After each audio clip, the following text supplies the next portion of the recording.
Hey everyone, Meredith with Let's Get Away Travel. We are T-minus 5 days. I believe I missed day 6. I actually haven't been feeling very well, and there's good reason. My daughter came home yesterday from school also not feeling well. She has extremely sore throat. Anyway, we have strep throat. It's always good to know 5 days before we're going on a cruise. So anyway, we kind of took some time to just get better or try to get better, take the meds, do what we had to do. So, but today I'm going to talk about two things that maybe don't talk about too much, but tips that I like to do for checking our bag. So the bag that the porters are going to take from you as you get up curbside, and you won't see that bag again until you get to your room later that day. And then your embarkation bag, which you carry with you through the security checkpoints and with you onto the ship. So that one's a smaller bag and has some of the essentials in it.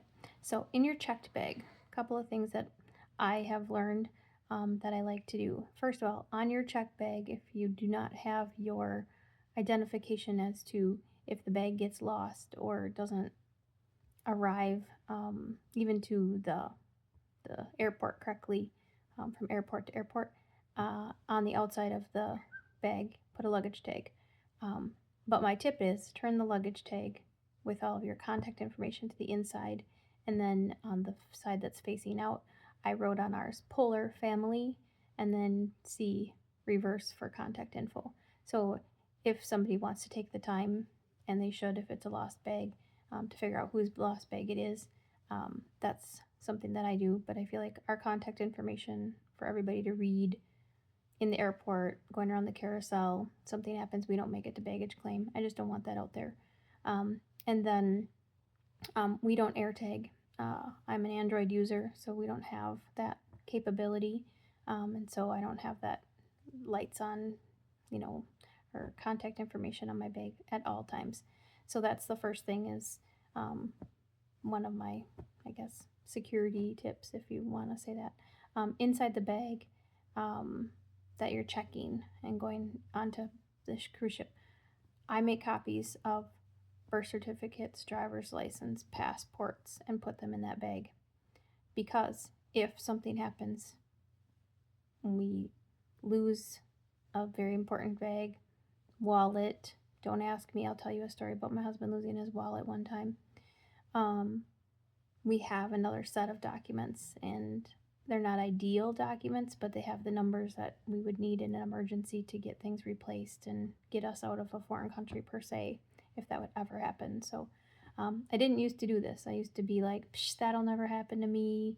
But now I'm older, wiser, less confident in things that eventually might catch up to me if I've had great travel experiences this far. One of these times I'm going to have a not so great travel experience. I'm hoping that's not the case, but I'm prepared for it now if it is.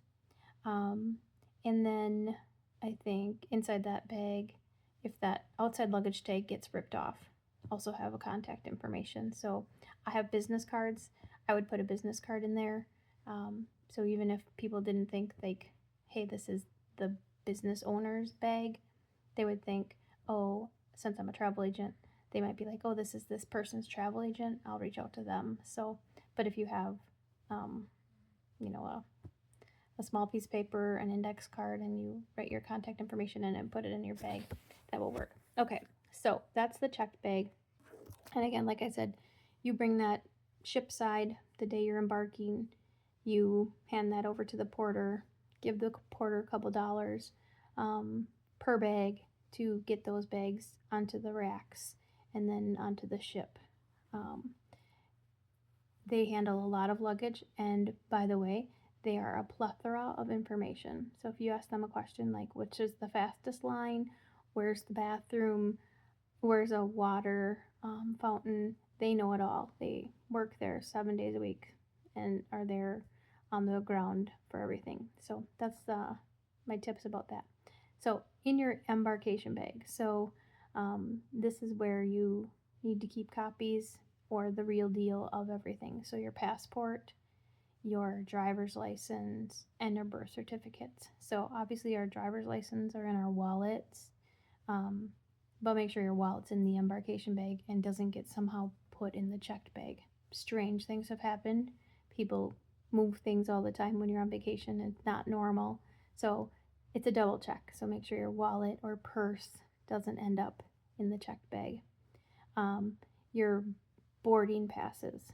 So print those out from the cruise line's website or the app.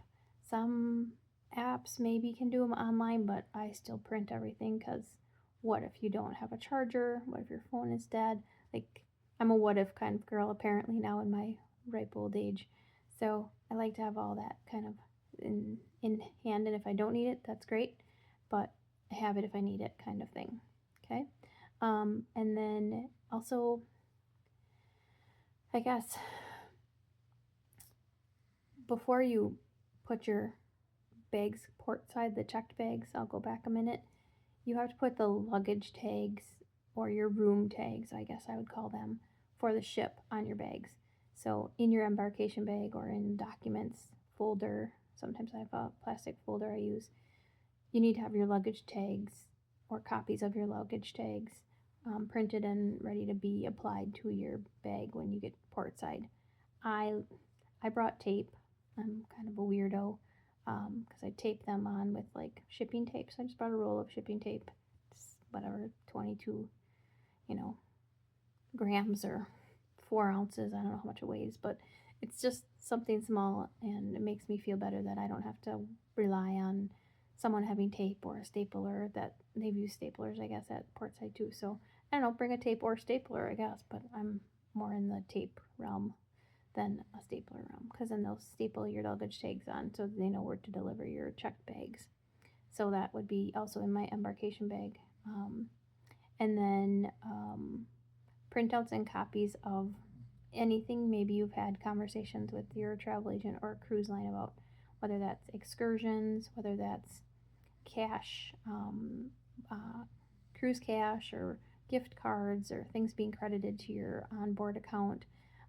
Just bring those along. They're always nice to have if you get on board and all of a sudden you don't have the money that was supposed to be on your, set sail pass or sign in sail pass.